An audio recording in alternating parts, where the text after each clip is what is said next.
ചെമ്പകത്ത് എന്ന തറവാട്ട് വീട്ടിൽ നിന്നാണ് ഈ സിനിമയുടെ കഥ ആരംഭിക്കുന്നത്. ചെമ്പകത്തമ്മയാണ് ഈ വീട്ടിലെ കാരണവർ. അവർക്ക് ദൈവവിശ്വാസമുണ്ട്. എന്നാൽ അവരുടെ മക്കൾ കമ്മ്യൂണിസ്റ്റ് അനുഭാവികളായതുകൊണ്ട് അവർക്കിതിലൊന്നും വലിയ വിശ്വാസമില്ല. എന്നിരുന്നാലും മരിച്ചുപോയ കാരണവർമാർക്ക് വിശേഷ ദിവസങ്ങളിൽ ഊട്ടുനിവേദ്യം നടത്തണമെന്ന് അവർക്ക് നിർബന്ധമുണ്ടായിരുന്നു. മരുമക്കളെ കൊണ്ട് അത്തരം കർമ്മങ്ങൾ ചെയ്യിക്കുന്നു. അതിനുശേഷം വീടിന്റെ ലൈറ്റുകളെല്ലാം അടച്ച് അവർ ഉമ്മറത്ത് വന്നിരിക്കും. ഈ സമയത്താണ് അവരുടെ മക്കളായ രാഘവനും രമേശനും ആ വീട്ടിലേക്ക് കടന്നു വരുന്നത്. അവരൊരു പാർട്ടി പരിപാടിക്കൊക്കെ പോയിട്ട് തിരികെ വീട്ടിലേക്ക് എത്തുകയാണ്. അവരെ കണ്ടപ്പോൾ തന്നെ അവരുടെ ഭാര്യമാര് ഭയപ്പെട്ടു. ഇന്ന് എന്തെങ്കിലും പ്രശ്നമുണ്ടാകുമോ എന്നൊക്കെയാണ് അവർ വിചാരിക്കുന്നത്. അവർക്ക് മതവിശ്വാസമൊന്നുമില്ലാത്തതിനാൽ അമ്മയുടെ ഈ പ്രവൃത്തികളോട് അവർക്ക് വളരെ എതിർപ്പുണ്ട്. മാത്രമല്ല, അമ്മയുടെ ഈ ആരാധനാ രീതികൾ കൊണ്ട് പാർട്ടി ഓഫീസിൽ നിന്നും അവർക്ക് പരിഹാസം ഏൽക്കേണ്ടി വരാറുമുണ്ട്. അതുകൊണ്ട് തന്നെ ഈ വിവരം അറിഞ്ഞപ്പോൾ അവർക്ക് ദേഷ്യം വന്നു. പക്ഷെ ചെമ്പകത്തമ്മ ഇത് കാര്യമാക്കിയില്ല.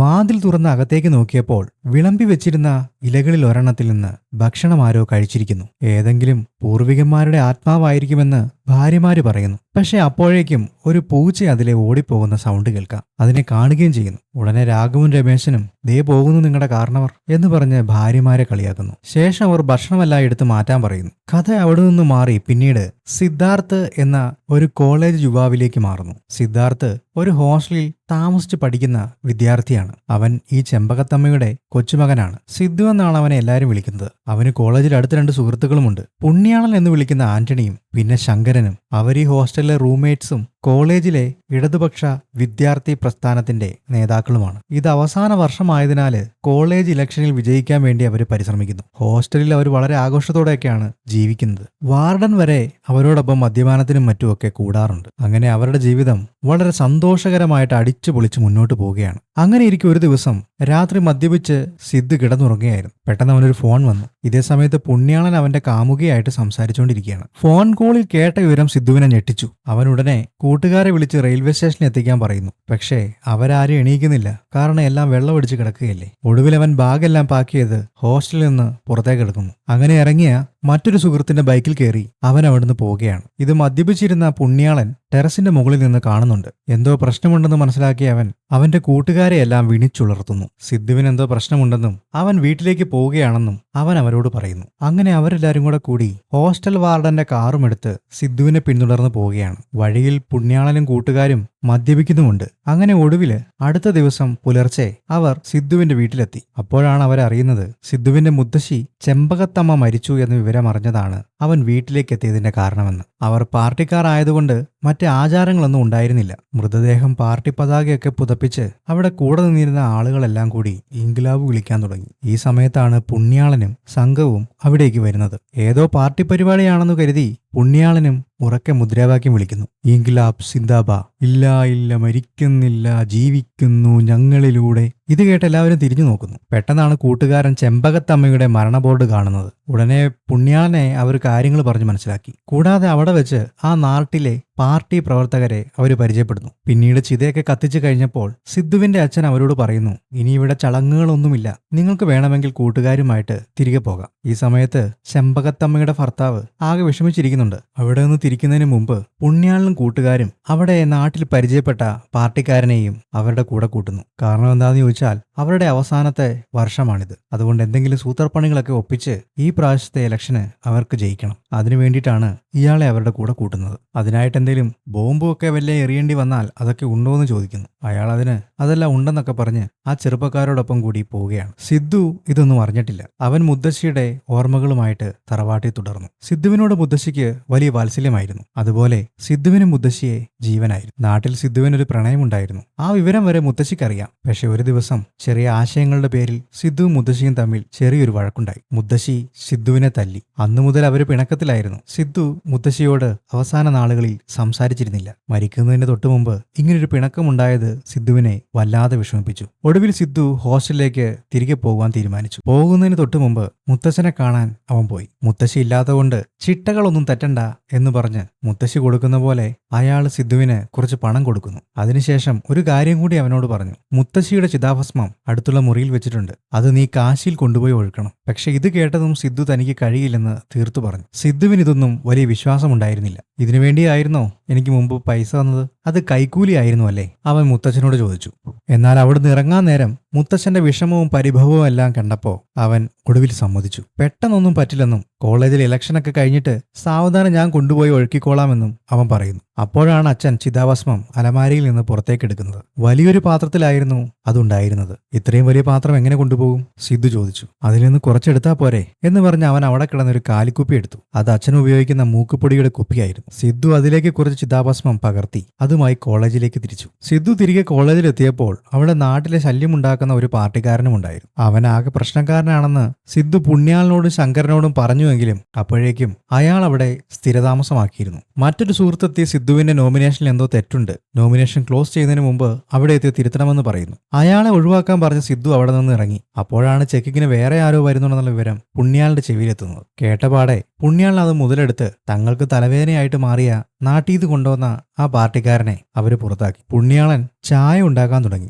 നന്നായി വിശക്കുന്നുണ്ടായിരുന്നു പുള്ളിക്ക്. കഴിക്കാൻ നോക്കുമ്പോൾ ഒന്നുമില്ല. സിദ്ധു നാട്ടിൽ നിന്ന് വന്നതല്ലേ, അവന്റെ ബാഗിൽ എന്തെങ്കിലും ഉണ്ടാകുമെന്ന് കരുതി ശങ്കരന്റെ കൂടെ പുണ്യാളൻ ബാഗ് തുറന്നു. പക്ഷെ ബാഗിനകത്തുനിന്ന് വേറൊന്നും അവർക്ക് കിട്ടിയില്ല. അവർക്ക് കിട്ടിയത് ഒരു മൂക്കിപ്പൊടിയുടെ കുപ്പി. ഇവൻ എപ്പോഴാണ് ഇതൊക്കെ തുടങ്ങിയത്? ശങ്കരൻ ചോദിച്ചു. ശേഷം മൂക്കിപ്പൊടി വലിക്കുന്നതിന് ഒരു രീതി ഉണ്ടെന്ന് പറഞ്ഞ ശങ്കരൻ മൂക്കിപ്പൊടിയാണെന്ന് വിചാരിച്ച് ശങ്കരൻ ചിതാഭസ്മം എടുത്ത് വലിക്കാൻ തുടങ്ങുന്നതിന് തൊട്ട് മുമ്പ് പുണ്യാളൻ അത് വാങ്ങി. എന്നിട്ട് അവൻ മൊബൈലിലേക്ക് ആ പൊടി എടുത്തിട്ട് മയക്കുമരുന്ന് വലിക്കുന്ന രീതിയിൽ അത് മൂക്കിലേക്ക് വലിച്ചു കയറ്റി. പെട്ടെന്ന് അവിടുത്തെ അന്തരീക്ഷം മുഴുവൻ മാറി മറിഞ്ഞു. ശക്തമായ കാറ്റ് വീശാൻ തുടങ്ങി. പുണ്യാളൻ ഒരൊറ്റ തുമ്മൽ തുമ്മി. ശേഷം സ്വഭാവമെല്ലാം മാറിയതുപോലെ അവനിരുന്ന് രാമനാമം ചൊല്ലാൻ തുടങ്ങി. അവന്റെ മൂക്കിൽ നിന്ന് രക്തം പൊടിയുന്നുണ്ടായിരുന്നു. സ്ട്രേഞ്ചർ തിങ്സിന്റെ അകത്ത് ഇലവന്റെ മൂക്കിൽ നിന്ന് വരുന്ന പോലെ. ഇതൊക്കെ കണ്ട് ശങ്കരൻ പേടിച്ചു പോയി. പുണ്യാളനെ അവൻ തട്ടി വിളിച്ചപ്പോഴാണ് അവന് ബോധം വന്നത്. ആകെ പേടിച്ച ശങ്കരൻ എന്തോ വലിയ കുഴപ്പമുണ്ടെന്ന് പറഞ്ഞ് ആ മൂക്കുപൊടി എടുത്ത് ജനലിലൂടെ താഴത്തേക്ക് എറിഞ്ഞു. പുണ്യാളൻ എനിക്ക് കുഴപ്പമൊന്നുമില്ലാന്ന് പറഞ്ഞ് മൂക്കിൽ രക്തമൊക്കെ തുടച്ചു മാറ്റി അവൻ കൂളായിട്ട് നടക്കുകയാണ്. സിദ്ധുവാണെങ്കിൽ കോളേജിലെ ഇലക്ഷൻ ചർച്ചയിൽ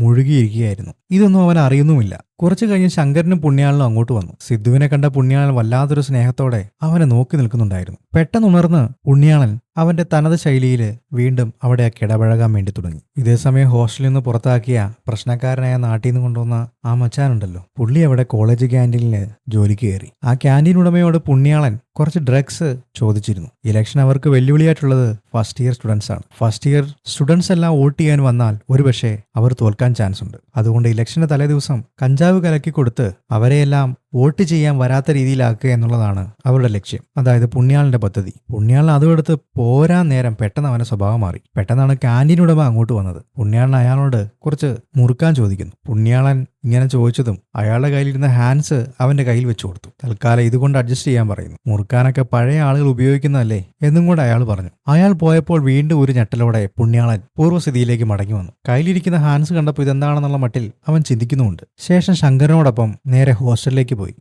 ഹോസ്റ്റലിൽ ഇതേ സമയം കുറച്ച് പയ്യന്മാര് ഓജോ ബോർഡ് കളിക്കുകയായിരുന്നു. ആ മുറിയിലേക്ക് പുണ്യാളൻ കയറി വന്നതും അവിടെ ഒരു ആത്മാവ് ഓജോ ബോർഡിൽ പ്രത്യക്ഷപ്പെട്ടു. പെട്ടെന്ന് ശങ്കരൻ ഓടിച്ചെന്ന് തട്ടിത്തെറിപ്പിച്ചു. ഇതുപോലെ ഒന്നും ഇവിടെ കണ്ടുപോയേക്കരുത്. എല്ലാ ഹോസ്റ്റലിലും കാണും ഇതുപോലെ ഒരു ഓജോ ബോർഡും ചുറ്റുമിരുന്ന് കളിക്കുന്ന ഒരു 3-4 പേരും. അവർ കൊണ്ടുവന്ന ഡ്രഗ്സ് അവിടെ ഉണ്ടായിരുന്ന ഒരു പയ്യനെ ഏൽപ്പിച്ചു. അതിനുശേഷം പുണ്യാളന്റെ പദ്ധതികളൊക്കെ അവനെ പറഞ്ഞ് ഏൽപ്പിച്ചിട്ട് അവരവിടുന്ന് പോന്നു. കോളേജിൽ തിരഞ്ഞെടുപ്പ് പ്രചരണങ്ങൾ തകൃതിയായി നടക്കുകയായിരുന്നു. ആദ്യം സിദ്ധുവിന്റെ എതിർ സ്ഥാനാർത്ഥിയായ ആളാണ് പ്രസംഗിച്ചത്. പ്രസംഗം കേട്ട എല്ലാവരും ആവേശത്തിലായി. പിന്നീട് സിദ്ധു പ്രസംഗിക്കാൻ എഴുന്നേറ്റു. എന്നാൽ വേദിയിലെത്തിയപ്പോൾ അവനൊരു വെപ്രാളം. അവൻ എന്താണെന്ന് പറയാൻ കിട്ടുന്നില്ല. അവൻ ആഴത്തിലൊരു ശ്വാസം എടുത്തു നിന്നു. അപ്പോഴേക്ക് അവന്റെ തൊട്ടടുത്ത് പുണ്യാളൻ. അവൻ വന്നു നിന്ന് പ്രസംഗം തുടങ്ങി. എന്നാൽ അതൊരു സാധാരണ പ്രസംഗമായിരുന്നില്ല. ആരുടെയോ ബാധ കയറിയ പോലെ സംസ്കൃത ശ്ലോകങ്ങളും ഭഗവത്ഗീതയിലെ തത്വങ്ങളുമൊക്കെയായിരുന്നു അവൻ അതിമനോഹരമായി മലയാളത്തിൽ അവതരിപ്പിച്ചു. അവന്റെ വാക്ചാതുര്യം കേട്ട് അധ്യാപകരും വിദ്യാർത്ഥികളുമടക്കം എല്ലാവരും അത്ഭുതപ്പെട്ടുപോയി. നിറഞ്ഞ കൈയടികളോടെയാണ് അവരതിനെ സ്വീകരിച്ചത്. സിദ്ധുവും കൂട്ടുകാരും അതിശയത്തോടെ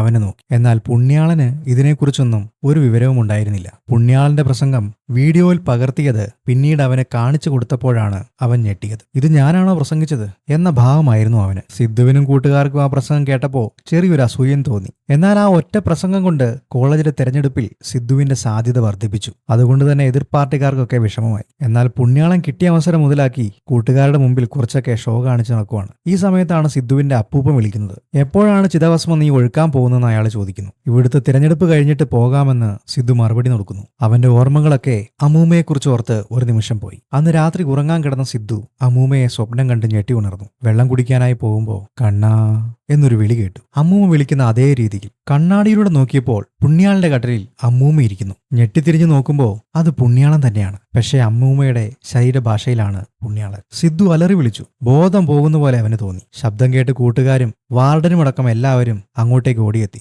അവരെന്തോ മദ്യപിച്ചിട്ടാണ് ഇങ്ങനെയൊക്കെ കാണിക്കുന്നതെന്നുള്ള രീതിയിലാണ് അവരെല്ലാം സംസാരിച്ചത്. സ്വഭാവത്തിലേക്ക് തിരിച്ചു വന്ന പുണ്യാളനും ശങ്കരനും അത് ശരിവെച്ചു. ശേഷം ബാക്കിയുള്ള കുട്ടികളെയെല്ലാം വാർഡൻ അവിടെ നിന്ന് പറഞ്ഞു വിട്ടു. പുണ്യാളന്റെ ശരീരത്തിൽ ബാധ കയറിയിട്ടുണ്ടെന്ന് സിദ്ധുവിന് ഉറപ്പായി. സിദ്ധു വേഗം ബാഗെടുത്ത് ചിതാഭസ്മം തിരഞ്ഞു. പക്ഷെ അതിൽ കണ്ടില്ല. അതിനെക്കുറിച്ച് ചോദിച്ചപ്പോ ശങ്കരൻ പറഞ്ഞു, ആ മൂക്കുപൊടിയാണോ? അതാണെങ്കിൽ പുണ്യാളൻ അതെടുത്ത് വലിച്ച് മൂക്കിക്കൂടെ ചോരയെല്ലാം വന്നപ്പോ ഞാൻ അതെടുത്ത് പുറത്തേക്ക് എറിഞ്ഞു കളഞ്ഞു. ഇത് കേട്ടതും സിദ്ധു വീണ്ടും ഞെട്ടി. അത് തന്റെ അമ്മൂമ്മയുടെ ചിതാഭസ്മമായിരുന്നു. അവൻ ആകെ പരിഭ്രമപ്പെട്ട് പറഞ്ഞു, അതെങ്ങനെയെങ്കിലും കണ്ടുപിടിക്കണം. അപ്പോഴേക്കും പുണ്യാളന്റെ ഭാവം മാറി. പുണ്യാളന്റെ ശരീരത്തിൽ വീണ്ടും അമ്മൂമ്മയുടെ സാന്നിധ്യം അറിഞ്ഞു. ആ രൂപം കണ്ടതും സിദ്ധുവിന് കാര്യം മനസ്സിലായി. സിദ്ധുവും ശങ്കരനും കണ്ണാടിയിലേക്ക് നോക്കി. പുണ്യാളൻ നിൽക്കുന്നിടത്ത് സിദ്ധുവിന്റെ അമ്മൂമ്മ. അവർ അലറി വിളിച്ചു, താഴെ വീണു. ഇതോടെ പുണ്യാളനെ കണ്ട് സിദ്ധുവും ശങ്കരനും പേടിക്കാൻ തുടങ്ങി. അവരുടെ അടുത്തേക്ക് വന്ന പുണ്യാളന് പെട്ടെന്ന് ബോധം വന്നു. നിങ്ങൾക്കൊക്കെ എന്താ പറ്റിയത് എന്ന ഭാവത്തിലായിരുന്നു അവന്റെ നോട്ടം.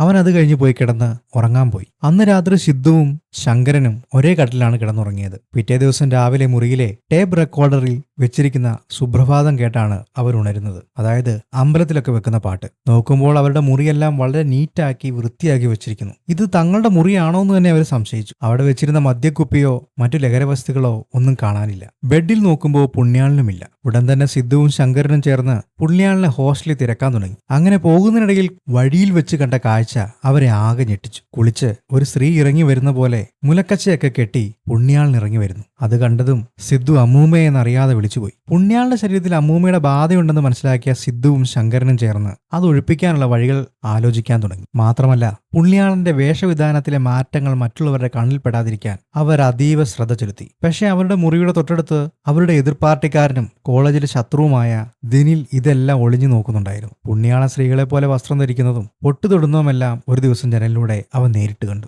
എന്നാൽ അത് വീഡിയോയിൽ പകർത്തുന്നതിന് തൊട്ടു മുമ്പ് സിദ്ധുവും ശങ്കരനും ചേർന്ന് ജനൽ അടച്ചു കളഞ്ഞു. പുണ്യാളന്റെ കാമുകി വേദികയുടെ അടുത്ത സുഹൃത്തായിരുന്നു ഈ ദിനിൽ. എങ്ങനെയും ഇവരെ തമ്മിൽ അകറ്റുക എന്നൊരു ലക്ഷ്യവും അവന്റെ ഉള്ളിലുണ്ട്. അതിനായി അവൻ പലതരം തന്ത്രങ്ങൾ മെനഞ്ഞു. ഒടുവിൽ ഇലക്ഷൻ റിസൾട്ട് വന്നു. അതിൽ സിദ്ധാർത്ഥ് ഗംഭീര വിജയം നേടി. സിദ്ധുവും കൂട്ടരും അത് വലിയ ആവേശത്തോടെ ആഘോഷിച്ചു. ഇതേസമയം മറുവശത്ത് ഇലക്ഷനിൽ തോറ്റെങ്കിലും ദിനിൽ അവിടെ ഒരു തന്ത്രം ഒളിപ്പിച്ചു വെച്ചിട്ടുണ്ടായിരുന്നു. അവൻ നേരെ വേദികയുടെ അടുത്ത് ചെന്നിട്ട് പറയും, പുണ്യാളൻ ഒരു ഗേയാണെന്ന്. ഇത് കേട്ടതും വേദിക ആകെ ഞെട്ടിപ്പോയി. അവൾ ഉടനെ തന്നെ പുണ്യാളനോട് ഇതിനെക്കുറിച്ച് സംസാരിക്കാനായിപ്പോയി. കുറച്ചു കാലമായി പുണ്യാളന്റെ പ്രവൃത്തികളൊക്കെ കണ്ടിട്ട് അവൾക്കും ചെറിയ സംശയങ്ങളൊക്കെ ഉണ്ടായിരുന്നു. കുറച്ചു കാലമായിട്ട് പുണ്യാളൻ അവളെ ഒഴിവാക്കിക്കൊണ്ടിരിക്കുകയാണ്. ദിനിൽ ഇങ്ങനെ പറഞ്ഞ സ്ഥിതിക്ക് ആ കാര്യം ഉറപ്പിക്കാനായി അന്ന് രാത്രി വീട്ടിലേക്ക് വരാൻ വേണ്ടി അവൾ പുണ്യാളനോട് പറഞ്ഞു. പുണ്യാളൻ ഇത് കേട്ടതും സന്തോഷം കൊണ്ട് മതിമറന്നു. അങ്ങനെ സമയങ്ങൾ കടന്നു പോകുന്നു. പുണ്യാളൻ വേദികയുടെ വീട്ടിലേക്ക് പോകാൻ വേണ്ടി തയ്യാറെടുക്കുകയാണ്. സിദ്ധുവും ശങ്കരനും പുണ്യാളനെ തടയാൻ വേണ്ടി ശ്രമിച്ചെങ്കിലും അവൻ അതൊന്നും കേട്ടില്ല. ദിനിലാണെങ്കിൽ ഇതെല്ലാം ഒളിഞ്ഞു നിന്ന് കാണുന്നുണ്ടായിരുന്നു. അവൻ വിചാരിച്ചത് പുണ്യാളൻ പൊട്ടൊക്കെ തൊട്ട് സ്ത്രീകളെ പോലെ ആയിരിക്കും അവളുടെ വീട്ടിലേക്ക് പോകുന്നത് എന്നാണ്. പക്ഷെ പുണ്യാളൻ അങ്ങനെയൊന്നുമല്ല പോകുന്നത്. ഇത് കണ്ടിട്ട് അവന് ശരിക്കും വിശ്വസിക്കാനും പറ്റുന്നില്ല. പുണ്യാളനാണെങ്കിൽ ദിനിലിന്റെ അടുത്ത് ചെന്ന് അവനെ ഒന്ന് പേടിപ്പിച്ചു. ശേഷം അവനെ അവിടെ ഉപേക്ഷിച്ച് അവളുടെ വീട്ടിലേക്ക് അവൻ യാത്രയായി. വേദികയുടെ അമ്മയും അച്ഛനും ടൂറ് പോയതായിരുന്നു. 2 ദിവസം കഴിഞ്ഞിട്ടേ അവർ മടങ്ങിയെത്തത്തുള്ളൂ. ഈ ധൈര്യത്തിലാണ് വേദിക പുണ്യാളനെ വീട്ടിലേക്ക് വിളിച്ചത്. പുണ്യാളൻ വേദികയുടെ വീട്ടിലെത്തി. എന്തെങ്കിലും പ്രശ്നമുണ്ടാക്കുമോ എന്ന് പേടിച്ച് സിദ്ധുവും ശങ്കരനും വേദികയുടെ വീടിന്റെ താഴെ കാവൽ നിന്നു. ദിനിലിനാണെങ്കിൽ ഇതൊന്നും കണ്ടിട്ട് ഉറക്കവും വരുന്നില്ല. അവൻ അവസാനം ഒരു രക്ഷയില്ലാതെ വേദികയുടെ അച്ഛനെ വിളിച്ചു. ഒരു സദാചാര അയൽക്കാരനെ പോലെ അവരുടെ വീട്ടിൽ നടക്കുന്ന കാര്യങ്ങളെല്ലാം അയാളെ അറിയിച്ചു. എത്രയും പെട്ടെന്ന് വീട്ടിലേക്ക് വരാനും പറഞ്ഞു. വിവരം കേട്ടതും ദേഷ്യത്തിൽ വേദികയുടെ അച്ഛൻ കാർ തിരിച്ച് വീട്ടിലേക്ക് വിട്ടു. ഇതേസമയം മുറിക്കുള്ളിൽ പുണ്യാളനും വേദികയും കൂടുതൽ അടുക്കാനുള്ള ശ്രമത്തിലായിരുന്നു. വേദിക പുണ്യാളനെ കട്ടിലേക്ക് തള്ളിയിട്ടു. പെട്ടെന്ന് പുണ്യാളൻ ഒന്ന് തുമ്മി. പുണ്യാളന്റെ മുഖഭാവം മാറി. അവന്റെ ശരീരത്തിൽ ചെമ്പകത്തമ്മയുടെ ആത്മാവ് പ്രവേശിച്ചു. അവൻ വേദികയെ തള്ളിമാറ്റി. എന്നിട്ട് അച്ഛനില്ലാത്ത സമയം നോക്കി വീട്ടിലേക്ക് വിളിച്ചു വരുത്തിയതിന് അവളെ വഴക്കു പറയാൻ തുടങ്ങി. വേദിക ദേഷ്യം കൊണ്ട് വിറച്ചു. പുണ്യാളൻ ഒരു ആണല്ലാത്ത കൊണ്ടാണ് ഇങ്ങനെയൊക്കെ പെരുമാറുന്നത് എന്നായിരുന്നു അവളുടെ ചിന്ത. അപ്പോഴേക്കും വേദികയുടെ അച്ഛനും അമ്മയും അവിടേക്ക് എത്തി. അവർ വാതിൽ തുറന്നപ്പോൾ കണ്ടത് പുണ്യാളൻ നിൽക്കുന്നതാണ്. അതും ചെമ്പകത്തമ്മയുടെ ആത്മാവ് ശരീരത്തിൽ പ്രവേശിച്ച രൂപത്തിൽ. ചെമ്പകത്തമ്മ വേദികയുടെ അച്ഛനെയും അമ്മയെയും ചീത്ത വിളിക്കാൻ തുടങ്ങി. നിങ്ങൾ ഇങ്ങനെയാണോ മക്കളെ വളർത്തുന്നത്? ആളില്ലാത്ത സമയം നോക്കി അവൾ ചെറുക്കന്മാരെ വിളിച്ച് വീട്ടിൽ കയറ്റിയിരിക്കുന്നു. ഇവനിങ്ങനെ പറഞ്ഞുകൊണ്ടിരിക്കുന്ന സമയത്ത് വേദിക അവിടേക്ക് ഓടി വന്ന് പുണ്യാളിന്റെ തലക്കടിക്കും. അങ്ങനെ അവന്റെ ബോധം പോയി. കാര്യങ്ങൾ കൈവിട്ടു പോകുന്നത് കണ്ടതോടെ ശങ്കരനും സിദ്ധുവും ഓടിയെത്തി. അച്ഛൻ നിങ്ങൾ ആരാണെന്ന് ചോദിക്കുമ്പോൾ ഈ വഴി പോകുമ്പോൾ ബഹളം കേട്ട് കയറി വന്നതാണ് എന്ന് അവർ വേദികയുടെ അച്ഛനോട് പറയുന്നു. ശേഷം പുണ്യാളിനെയും തൂക്കിയെടുത്ത് അവരവിടെ നിന്ന് രക്ഷപ്പെട്ടു. ഒടുവിൽ ഒരു വിധത്തിൽ പുണ്യാളിനെ അവർ ഹോസ്റ്റലിൽ എത്തിച്ചു. അവസാനം യഥാർത്ഥ സത്യം പുണ്യാളിനോട് പറയേണ്ട സമയം വന്നു. ശങ്കരനും സിദ്ധുവും ആ കാര്യം അവനെ അറിയിച്ചു. പുണ്യാളിന്റെ ശരീരത്തിൽ ചെമ്പകത്തമ്മയുടെ പ്രേതാത്മാവുണ്ട് എന്നറിഞ്ഞതും അവൻ ഞെട്ടിപ്പോയിരുന്നു. തന്റെ പ്രണയജീവിതം തകർന്നുവെന്ന് പുണ്യാളിന് മനസ്സിലായി. എങ്ങനെയെങ്കിലും ചെമ്പകത്തമ്മയെ ഒഴിവാക്കണം. എങ്ങനെയെങ്കിലും ചെമ്പകത്തമ്മയെ ഒഴിവാക്കാൻ വേണ്ടി അവരെ വിളിച്ചു വരുത്തി ചോദ്യങ്ങൾ ചോദിച്ചറിയാൻ പുണ്യാളൻ കൂട്ടുകാരോട് പറഞ്ഞു. ആത്മാവിന് വേണ്ടത് കൊടുത്താൽ ആത്മാവ് പൊക്കോളുമല്ലോ. ഇതിനുള്ള ശ്രമങ്ങൾ അവർ നടത്തിയെങ്കിലും ചെമ്പകത്തമ്മ വന്നില്ല. തുമ്മിയാലേ വരൂ എന്ന് ശങ്കരൻ പറഞ്ഞതും അവൻ പല കാര്യങ്ങളും ചെയ്ത് തുമ്മാൻ വേണ്ടി തുടങ്ങി. മൂക്കിൽ തുണി തിരികെ കയറ്റി അവൻ 2 പ്രാവശ്യം തുമ്മി. പക്ഷെ ചെമ്പകത്തമ്മ വന്നില്ല. ഒടുവിൽ വിഷമത്തോടെ അവൻ കട്ടിലിരുന്നു. അങ്ങനെ ഇരുന്ന് ഉറങ്ങിപ്പോയി. അടുത്ത ദിവസം രാവിലെ ഒരു ഞെട്ടനോളെ പുണ്യാളൻ ഉണർന്നു. ഹോസ്റ്റലിൽ എപ്പോഴും മതവിശ്വാസിയായി പ്രാർത്ഥിക്കുന്ന ഒരാളുണ്ടായിരുന്നു. എല്ലാവരും കളിയാക്കുന്ന ഒരു പട്ടർ പയ്യൻ. അവനോട് വിവരങ്ങൾ ചോദിച്ചറിയാൻ പുണ്യാളൻ തീരുമാനിച്ചു. പുണ്യാളൻ വേഗം പട്ടര റൂമിലേക്ക് പോയി. പിന്നാലെ ശങ്കരനും സിദ്ധുവും എത്തി. അവനോട് കാര്യങ്ങൾ പറയുകയും അതിനൊരു പരിഹാരം ചോദിക്കുകയും ചെയ്തു. മരിച്ചുപോയവരുടെ ആത്മാക്കൾ ഈ ലോകം വിട്ടു പോകാതെ വരുമ്പോഴാണ് ഇങ്ങനെയൊക്കെ സംഭവിക്കുന്നത്. മാത്രമല്ല അവരുടെ കടമകൾ നിറവേറ്റാതിരിക്കുമ്പോഴും ഇങ്ങനെ സംഭവിക്കും. അവിടെ അടുത്തൊരു കടൽത്തീരത്ത് ഒരു അമ്പലമുണ്ടെന്നും അവിടെ ബലിയിടൽ പോലുള്ള കാര്യങ്ങൾ ചെയ്യാറുണ്ടെന്നും അവിടെ പോയി ചോദിച്ചാൽ വിവരങ്ങൾ കിട്ടുമെന്നും പട്ടര് പറഞ്ഞതോടെ സിദ്ധുവും ശങ്കരനും പുണ്യാളനും ആ അമ്പലത്തിലേക്ക് പോയി. പുണ്യാളനെ കടൽക്കരയിൽ നിർത്തി ശങ്കരനും സിദ്ധുവും അമ്പലത്തിൽ വഴിപാടുകളെക്കുറിച്ച് അന്വേഷിക്കാൻ പോയി. പൂജാരിയോട് കാര്യങ്ങളെല്ലാം ചോദിച്ച് മനസ്സിലാക്കിയ ശേഷം അവർ തിരിച്ചെത്തിയപ്പോൾ കടൽക്കരയിൽ വലിയ പ്രശ്നം നടന്നുകൊണ്ടിരിക്കുകയാണ്. പുണ്യാളന്റെ ശരീരത്തിലെ ചെമ്പകത്തമ്മ വീണ്ടും പ്രവേശിച്ചു. കടൽക്കരയിൽ ഒരു മോഡേൺ കപ്പിൾസ് പരസ്പരം ചുംബിക്കുന്നത് കണ്ടിട്ട് ഇതൊന്നും നമ്മുടെ സംസ്കാരത്തിന് ചേർന്നതല്ല എന്ന് പറഞ്ഞ് ചെമ്പകത്തമ്മ അവരെ ചോദ്യം ചെയ്തു. ആ കപ്പിൾസിന് അത് ഇഷ്ടപ്പെട്ടില്ല. അവിടെ തർക്കമുണ്ടാക്കി. ആളുകളെല്ലാം കൂടാൻ തുടങ്ങി. ഒരു വിധത്തിൽ പുണ്യാളനെ അവിടെ നിന്ന് പിടിച്ചുകൊണ്ടു പോകാൻ ശങ്കരനും സിദ്ധുവും തീരുമാനിച്ചു. എന്നാൽ ചെമ്പകത്തമ്മയുടെ കൺട്രോള് അവരുടെ കയ്യിൽ നിന്നില്ല. വീണ്ടും പെൺകുട്ടി തന്റെ കാമുകനെ ചുംബിക്കാൻ തുടങ്ങിയതും ചെമ്പകത്തമ്മ അവളെ തള്ളിയിട്ടു. ഇതെല്ലാം ഫേസ്ബുക്കില് ലൈവ് പോയിക്കൊണ്ടിരിക്കുകയാണ്. ഇത് കണ്ടതും മുഖം മറച്ച ഒരു വിധത്തിൽ ശങ്കരനും സിദ്ധുവും എങ്ങനെയൊക്കെയോ പുണ്യാളനെ ബലമായി പിടിച്ചുകൊണ്ട് പോകാൻ ശ്രമിക്കുകയാണ്. ഒരു വിധം രക്ഷപ്പെട്ടവര് പോന്നെങ്കിലും അപ്പോഴേക്കും ആ ഫേസ്ബുക്ക് ലൈവ് വൈറലായി കഴിഞ്ഞിരുന്നു. ഇടതുപക്ഷ രാഷ്ട്രീയവുമായി ബന്ധപ്പെട്ട് പ്രവർത്തിക്കുന്ന ഇവർ ഇങ്ങനെയൊരു സദാചാരമായ വാദം ഉണ്ടാക്കുമെന്നും ഒരു പ്രശ്നമുണ്ടാക്കുമെന്നും ആരും കരുതിയിരുന്നില്ല. അതെല്ലാ ഭാഗത്തും പ്രശ്നങ്ങളായി മാറി. ഇത് ടിവിയിലൊക്കെ വലിയ വാർത്തയായി വന്നു. കോളേജിൽ എതിർ പാർട്ടിക്കാർ അവരുടെ റൂമെല്ലാം അടിച്ചു തകർത്തു. അവസാനം പാർട്ടിക്കാർക്ക് വരെ അവരെ പാർട്ടിയിൽ നിന്ന് പുറത്താക്കേണ്ടി വന്നു. സദാചാര പ്രശ്നം നേരിട്ട പെൺകുട്ടി പോലീസിൽ പരാതി നൽകിയതോടെ അവര് 3 പേര് ഒളിവിൽ പോവുകയും അവരുടെ ഹോസ്റ്റലിന്റെ വാർഡന്റെ വീട്ടിൽ ഒളിച്ചു താമസിക്കുകയും ചെയ്തു. വൈകാതെ വിവരങ്ങളെല്ലാം അറിഞ്ഞ് അങ്ങോട്ട് സിദ്ധുവിന്റെ അമ്മാവൻ രമേശൻ എത്തിച്ചേർന്നു. പാർട്ടി പരിപാടി ഉള്ളതുകൊണ്ട് സിദ്ധുവിന്റെ അച്ഛൻ രാഘവൻ അങ്ങോട്ട് വരാൻ കഴിഞ്ഞില്ല. വന്ന ഉടൻ തന്നെ രമേശൻ സിദ്ധുവിനോടും ശങ്കരനോടും അവരുടെ പ്രവൃത്തിയുടെ പേരിൽ വളരെയധികം ദേഷ്യപ്പെട്ടു. എന്നാലും നടന്ന കാര്യങ്ങളെല്ലാം അവർ രമേശനോട് വിശദീകരിച്ചു പറഞ്ഞു. അവസാനം മുറിക്കകത്ത് പുണ്യാളനുണ്ട്. പുണ്യാളന്റെ ശരീരത്തിൽ ചെമ്പകത്തമ്മയും. പുണ്യാളന്റെ ശരീരത്തിൽ ചെമ്പകത്തമ്മയുണ്ടെന്ന് അറിഞ്ഞ രമേശൻ അമ്മയോട് തനിക്കൊന്ന് ഒറ്റയ്ക്ക് സംസാരിക്കണമെന്ന് പറഞ്ഞ് മുറിക്കകത്തേക്ക് കയറി. അമ്മയുടെ മരണശേഷം സ്വത്ത് വീതിച്ചപ്പോ അതിൽ കൂടുതലും രാഘവനാണ് കിട്ടിയത്. രമേശന് കുറഞ്ഞ പൈസയെ കിട്ടിയുള്ളൂ. ഇതിന്റെ വിഷമം രമേശനുണ്ടായിരുന്നു. രമേശൻ ആ കാര്യം ചെമ്പകത്തമ്മയെ നേരിട്ട് കണ്ടു പറഞ്ഞു. അതായത് പുണ്യാളനോട് പറഞ്ഞു. തന്നോട് ഈ രീതിയിലുള്ള വ്യത്യാസം കാണിച്ചത് കൊണ്ടുള്ള വിഷമം കാരണം അമ്മയ്ക്ക് ഈ ലോകം വിട്ടു പോകാൻ കഴിയാത്തതാണോ എന്നുള്ള രീതിയിലാണ് രമേശൻ ചോദിച്ചത്. ഇത് ചോദിച്ചതും ചെമ്പകത്തമ്മ ഉറക്കെ പ്രതികരിച്ചു. താൻ മരിച്ചതിന്റെ അടുത്ത ദിവസം കുടുംബശ്രീയിൽ നിന്ന് ഞാൻ സൂക്ഷിച്ചു വെച്ച പൈസ നീ എടുത്തില്ലേ എന്ന് ചോദിച്ചതും രമേശൻ ഞെട്ടിപ്പോയി. ആർക്കും അറിയാത്ത കാര്യം ഈ പയ്യൻ എങ്ങനെ അറിഞ്ഞു എന്നവൻ ചിന്തിച്ചു. ചെമ്പകത്തമ്മ ശരിക്കും പുണ്യാളന്റെ ശരീരത്തിൽ തന്നെ ഉണ്ട് എന്ന് രമേശൻ ഉറപ്പിച്ചു.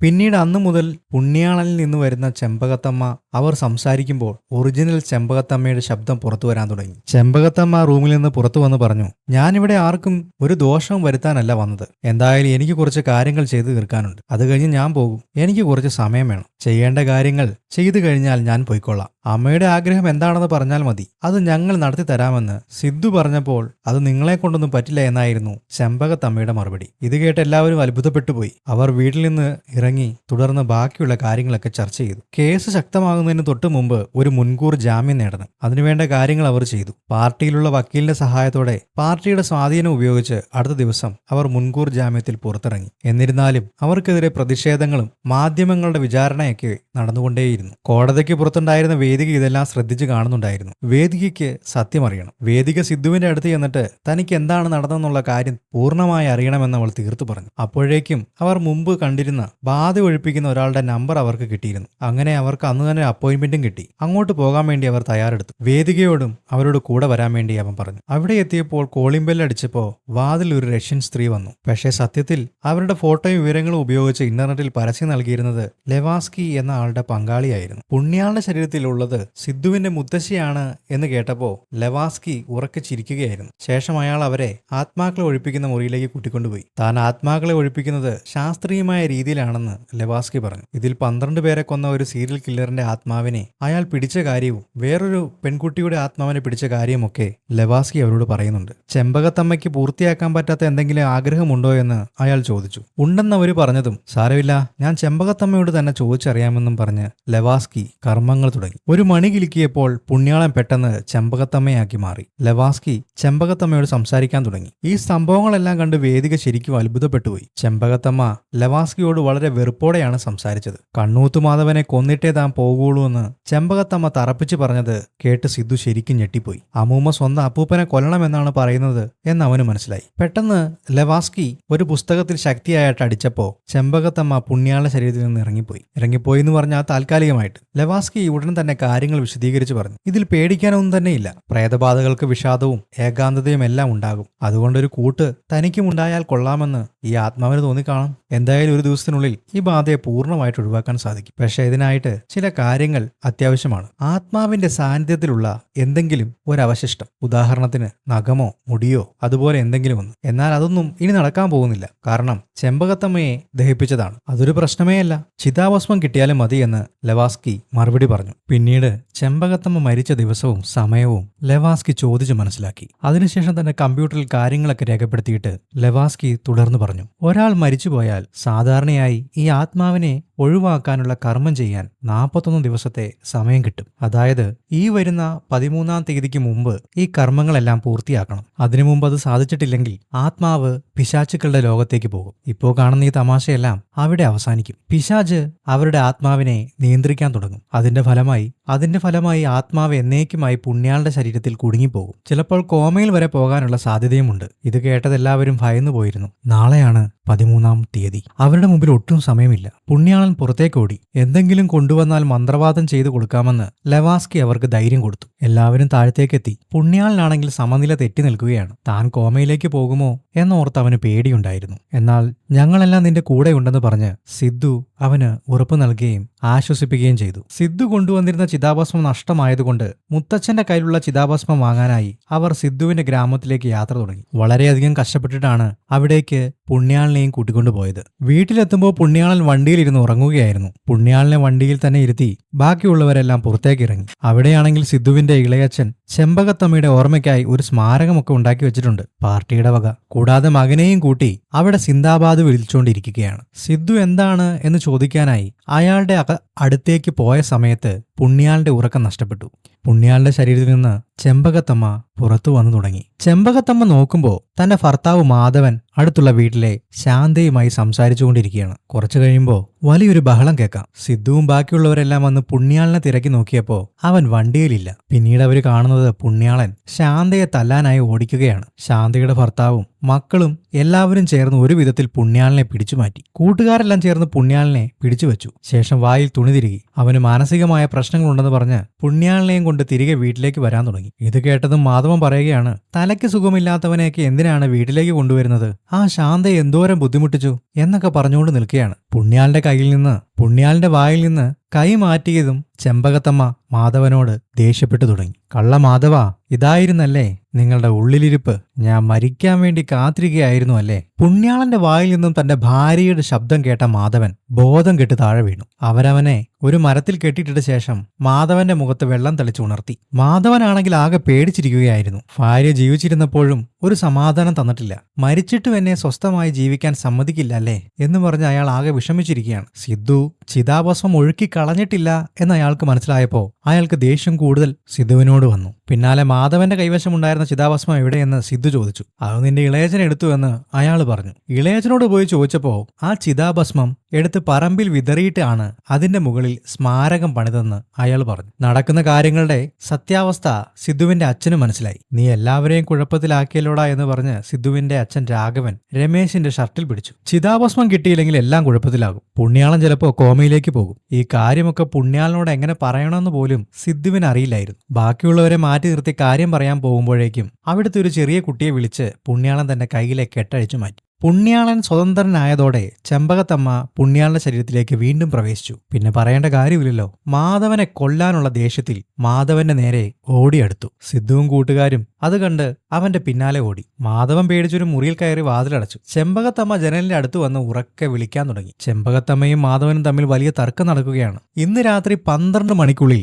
നിങ്ങളെ ഞാൻ കൊണ്ടുപോകും എന്നാണ് ചെമ്പകത്തമ്മ പറയുന്നത്. ഇങ്ങനെയൊന്നും പറയരുത് രുക്മിണി എന്ന് മാധവൻ കരഞ്ഞു പറയുന്നുണ്ട്. നീ എന്നെ കൊല്ലാൻ വേണ്ടി നടക്കുന്നു. എനിക്ക് 20 കൊല്ലം കൂടി ആയുസുണ്ടെന്ന് കഴിഞ്ഞ ആഴ്ച ജ്യോത്സ്യൻ പറഞ്ഞതാണെന്ന് മാധവൻ പറഞ്ഞ് കരയാൻ തുടങ്ങിയതും ചെമ്പകത്തമ്മയ്ക്ക് ദേഷ്യം വന്നു. അപ്പോഴാണ് അയാൾ ഞെട്ടലോടെ ഒരു കാര്യം മനസ്സിലാക്കുന്നത്. ചെമ്പകത്തമ്മ മരിച്ച ദിവസം രാത്രിയിൽ അവരും മാധവനും കൂടി അടുക്കളയിൽ അത്താഴം കഴിക്കുകയായിരുന്നു. ആഹാരപ്പൊതി തുറന്ന് കഴിക്കാൻ തുടങ്ങിയതും ജനലിലൂടെ മാധവൻ അടുത്ത വീട്ടിലെ ശാന്തയെ ഒളിഞ്ഞു നോക്കിക്കൊണ്ടിരിക്കുകയായിരുന്നു. ഒരു കഷ്ണം ആഹാരം തൊണ്ടയിൽ കുടുങ്ങി ശ്വാസം മുട്ടിയപ്പോൾ ചെമ്പകത്തമ്മ മാധവനെ വിളിക്കണമെന്നുണ്ടായിരുന്നു. പക്ഷേ ശാന്തയെ ശ്രദ്ധിച്ചുകൊണ്ടിരിക്കുന്ന മാധവൻ ഇവരിവിടെ കിടന്ന് ബുദ്ധിമുട്ടുന്നതൊന്നും അറിഞ്ഞില്ല. ഒടുവിൽ ഗ്ലാസിൽ തട്ടി ശബ്ദം കേട്ടാണ് മാധവൻ ഇത് ശ്രദ്ധിക്കുന്നത്. ഉടൻ തന്നെ മാധവൻ ശക്തിയായി തലയിൽ തട്ടി. ആ നിമിഷം തന്നെ ചെമ്പകത്തമ്മ മരിച്ചുപോയിരുന്നു. ഇത് കേട്ടതും സിദ്ധുവും ശങ്കരനുമടക്കം എല്ലാവരും ഞെട്ടിപ്പോയി. ഇത് കേട്ടതും അയാൾ എങ്ങനെയെങ്കിലും ഇവളെ ഇവിടുന്ന് കൊണ്ടുപോകാൻ വേണ്ടി പറഞ്ഞ് ദേഷ്യപ്പെട്ടു. അവരെല്ലാം ചേർന്ന് പുണ്യാളിനെ അവിടെ നിന്ന് മാറ്റാൻ ശ്രമിച്ചു. പക്ഷെ ചെമ്പകത്തമ്മയുടെ ആത്മാവ് പ്രവേശിച്ച പുണ്യാളിന് സ്വയം നിയന്ത്രിക്കാൻ കഴിഞ്ഞിരുന്നില്ല. ഒരു വിധത്തിൽ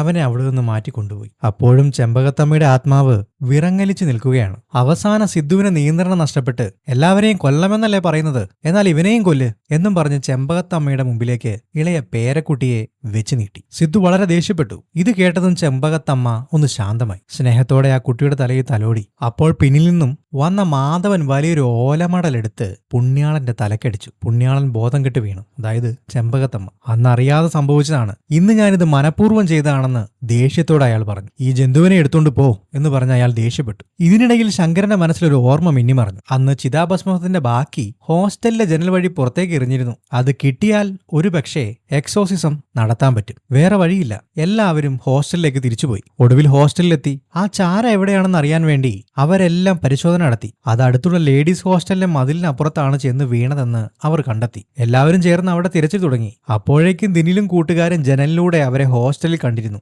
ശത്രുതയുള്ള ദിനിലും കൂട്ടുകാരും ഇവർ ഓൾറെഡി കേസിൽ പെട്ടവരായതുകൊണ്ടും എതിർ പാർട്ടിക്കാരായതുകൊണ്ടും അവരെ നേരിടാൻ വേണ്ടി ആയുധങ്ങളുമായിട്ട് അങ്ങോട്ട് എത്തി. പിന്നീട് അവിടെ വലിയൊരു യുദ്ധം തന്നെ നടന്നു. സിദ്ധുവിനും കൂട്ടുകാർക്കും ഒരുപാട് അടികിട്ടി. ഒടുവിൽ പുണ്യാളിനെ പിടിച്ചു വലിച്ച് ക്രൂരമായി മർദ്ദിക്കാൻ തുടങ്ങിയതും ചെമ്പകത്തമ്മ പുണ്യാളിന്റെ ശരീരത്തിലേക്ക് വീണ്ടും പ്രവേശിച്ചു. ശേഷം പുണ്യാളൻ അവരെ ആക്രമിക്കാൻ വന്നവർക്കൊക്കെ തിരിച്ചടി കൊടുത്തു. സിദ്ധുവും ധൈര്യം സംഭരിച്ച് അവർക്കെതിരെ പോരാടി. ദിനിലും കൂട്ടുകാരും അവിടെ നിന്ന് ജീവനും കൊണ്ട് ഓടി രക്ഷപ്പെട്ടു. ഇതിനിടയിൽ പുണ്യാളിന്റെ അച്ഛനും അമ്മയും അങ്ങോട്ടേക്ക് വന്നിരുന്നു. അവരൊരു പെന്തക്കോസ്ത് പ്രാർത്ഥനാ ഗ്രൂപ്പിലെ അംഗങ്ങളാണ്. ചെമ്പകത്തമ്മയ്ക്ക് പുണ്യാളിന്റെ അച്ഛനെയും അമ്മയും ഇഷ്ടമില്ലാത്ത പോലെ അവരെയും ചവിട്ടി തെറിപ്പിച്ചു. കാര്യങ്ങളൊക്കെ ശാന്തമായപ്പോൾ എല്ലാവരും എക്സോസിസം ചെയ്യുന്ന ലെവാസ്കിയെ അന്വേഷിച്ച് അയാളുടെ അടുത്തേക്ക് യാത്രയായി. ശങ്കരൻ ചിതാഭസ്മം കിട്ടിയെന്ന് പറഞ്ഞതിനെ തുടർന്നായിരുന്നു യാത്ര. എന്നാൽ പോകുന്ന വഴിയിൽ ശങ്കരൻ ഒരു കാര്യം മനസ്സിലാക്കി. തന്റെ കയ്യിലുണ്ടായിരുന്ന ആ കുപ്പിയിൽ ചിതാഭസ്മമില്ല. പക്ഷേ അത് മറ്റുള്ളവർ പറയാൻ വേണ്ടി ശങ്കരൻ പേടിച്ചു.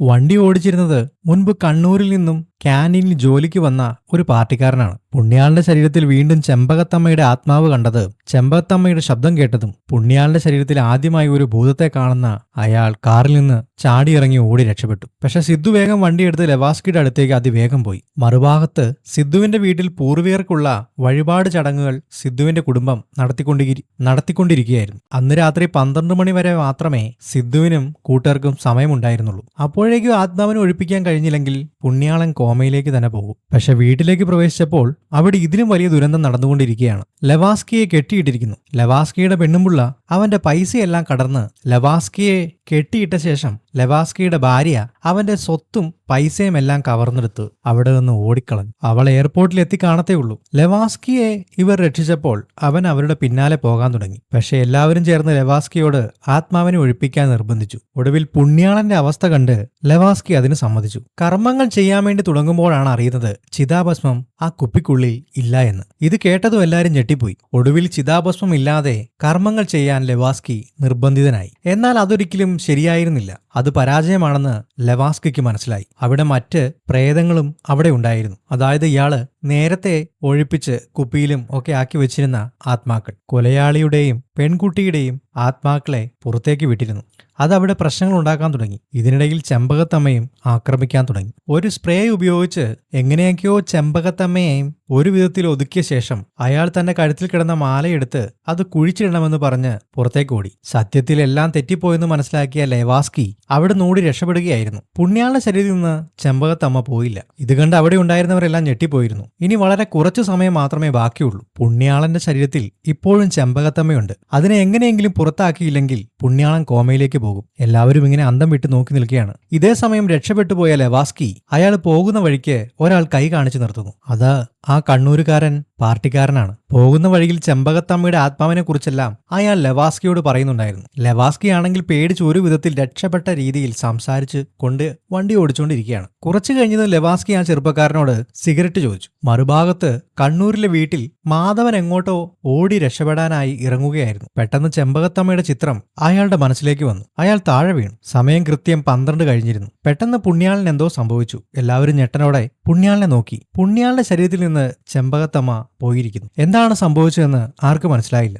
തലയിലായ ഫ്രെയിം വീണ് മാധവൻ മരിച്ചു. അതുകൊണ്ടാണോ ചെമ്പകത്തമ്മ പോയെന്നുള്ള കാര്യത്തിൽ സംശയമുണ്ട്. എന്നാൽ സത്യം അതായിരുന്നില്ല. ആ ഫ്രെയിം അയാളുടെ തലയിൽ തട്ടിയെങ്കിലും അയാൾക്കൊന്നും പറ്റിയില്ല. അവിടെ സംഭവിച്ചത് മറ്റൊന്നായിരുന്നു. ലെവാസ്കി ആ പയ്യനോട് സിഗരറ്റ് ആവശ്യപ്പെട്ടപ്പോൾ അവൻ സിഗരറ്റൊന്നും ഇല്ല എന്ന് പറഞ്ഞ് പകരം കൊടുത്തത് മൂക്കിപ്പൊടിയാണ്. അയാൾ അതെടുത്ത് വലിക്കുകയും ചെയ്തു. വാസ്തവത്തിൽ അന്ന് ശങ്കരൻ ജനലിലൂടെ മൂക്കിപ്പൊടി വലിച്ചെറിഞ്ഞപ്പോൾ അത് ചെന്ന് കൊണ്ടത് ഹോസ്റ്റലിൽ നിന്നും പുറത്താക്കിയ ഇയാളുടെ മേത്തായിരുന്നു. അയാള് മൂക്കിപ്പൊടിയെങ്കിൽ മൂക്കിപ്പൊടി എന്ന് പറഞ്ഞ് അതെടുത്ത് സൂക്ഷിച്ചു വെച്ചിരുന്നു. അതാണിപ്പോ ലെവാസ്കിക്ക് വലിക്കാൻ കൊടുത്തത്. ലെവാസ്കി അത് വലിച്ചതും ചെമ്പകത്തമ്മ ലെവാസ്കിയുടെ ശരീരത്തേക്ക് കയറി. അതോടൊപ്പം സീരിയൽ കില്ലറുടെയും പെൺകുട്ടിയുടെയും ആത്മാക്കൾ ആ വണ്ടിയിലുണ്ടായിരുന്നു. ലെവാസ്കി യാത്ര തുടർന്നു. കാലങ്ങൾ കടന്നുപോയി. കുറെ കാലത്തിന് ശേഷം ഗോവയിൽ മാധവൻ സന്തോഷിച്ച് ജീവിക്കുകയാണ്. കടൽ തീരത്ത് കിടന്ന് വിദേശികളെയൊക്കെ നോക്കി രസിക്കുമ്പോ എങ്ങനെയുണ്ട് എന്നൊരു ശബ്ദം പിന്നിൽ നിന്ന് കേട്ടു. മാധവൻ തിരിഞ്ഞു നോക്കിയതും അയാളുടെ പുറകിലായി ചെമ്പകത്തമ്മയുടെ രൂപത്തിൽ അവരുടെ ആത്മാവ് പൂർണ്ണമായി പ്രവേശിച്ച ലെവാസ്കി. ഇത് കണ്ടവും മാധവൻ പേടിച്ച് ഓടാൻ തുടങ്ങി. അങ്ങനെ ഈ കഥ ഇവിടെ അവസാനിക്കുകയാണ്. മറ്റൊരു കഥയുമായി വീണ്ടും കാണാം.